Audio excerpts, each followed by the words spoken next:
Bienvenue à vous tous en ce début de semaine sur votre chaîne d'infos en continu, lundi 14 janvier. On fait le point sur l'actualité près de chez vous, sur le littoral.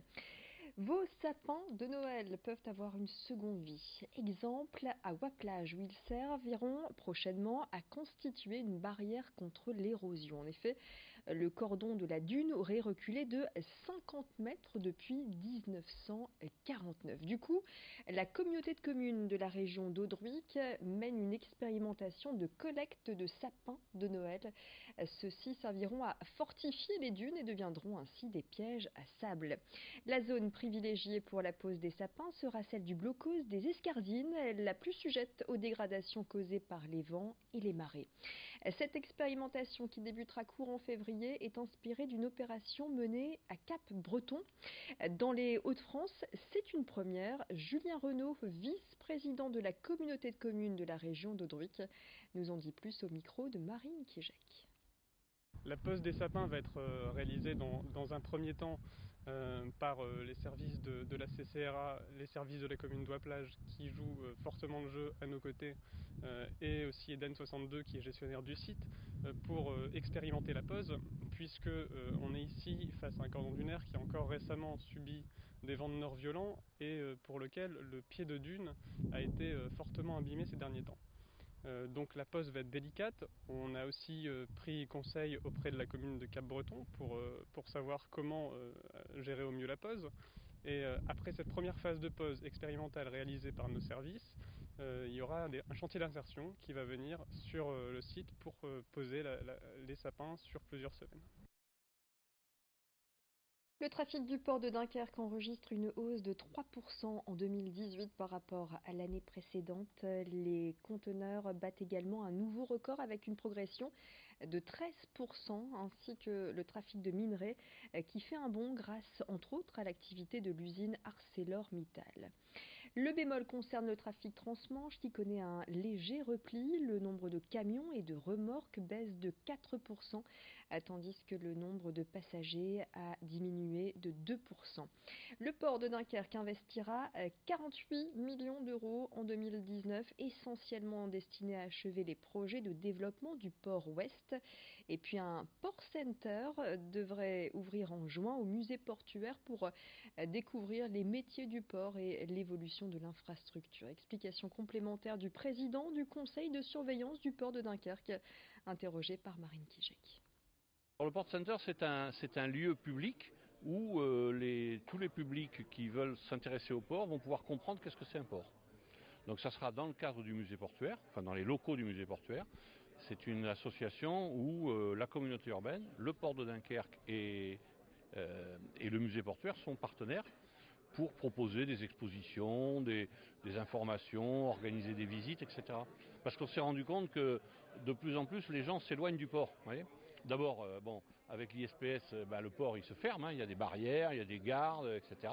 Et il y a tellement de métiers dans les ports qui sont absolument inconnus qu'on va essayer de faire connaître aux gens les métiers portuaires. Depuis une semaine, la CAF, la Caisse d'allocation familiale du Nord, a enregistré 6000 nouvelles demandes de primes d'activité. Une hausse qui s'explique par l'augmentation du plafond d'obtention de cette prime annoncée par le gouvernement en parallèle de l'augmentation de son montant. Les allocataires qui perçoivent déjà la prime d'activité n'ont pas de démarche complémentaire à effectuer. Pour les nouveaux allocataires, le site internet de la CAF permet de faire une simulation et de définir ses droits. Ensuite, l'internaute peut également faire la demande en ligne directement enregistrée dans les fichiers de la CAF. Chaque mois, 130 000 primes d'activité sont versées par la CAF du Nord, ce qui représentait en 2018 un montant de 270 millions d'euros. Luc Grard est le directeur de la CAF du Nord. Le plus simple, pour y compris éviter l'attente à nos accueils actuellement, qui est une attente légitime et bien gérée, mais elle existe quand même, c'est d'aller sur caf.fr. À partir même de son smartphone, c'est très simple, et on peut faire des simulations qui sont très pédagogiques et voir si on a un droit à la prime d'activité ou pas.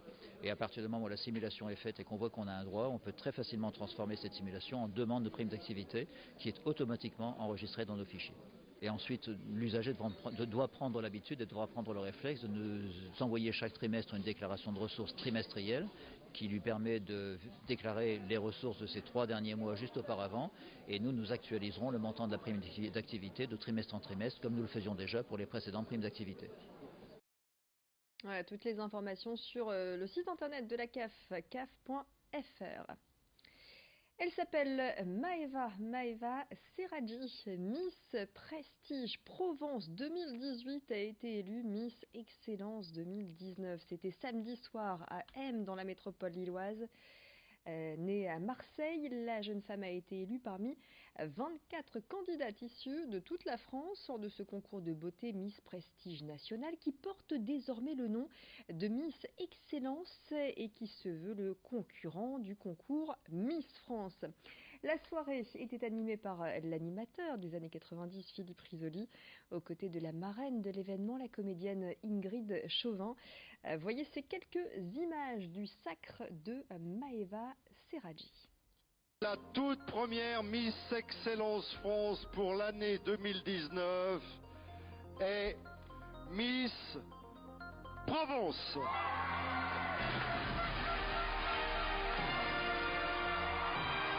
Miss Provence, Maeva Serra,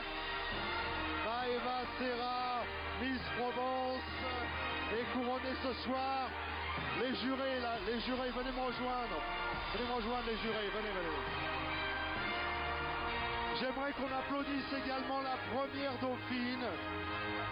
N'oublions pas, voilà, la première dauphine qui est Miss Mayotte. Première dauphine, Miss Mayotte.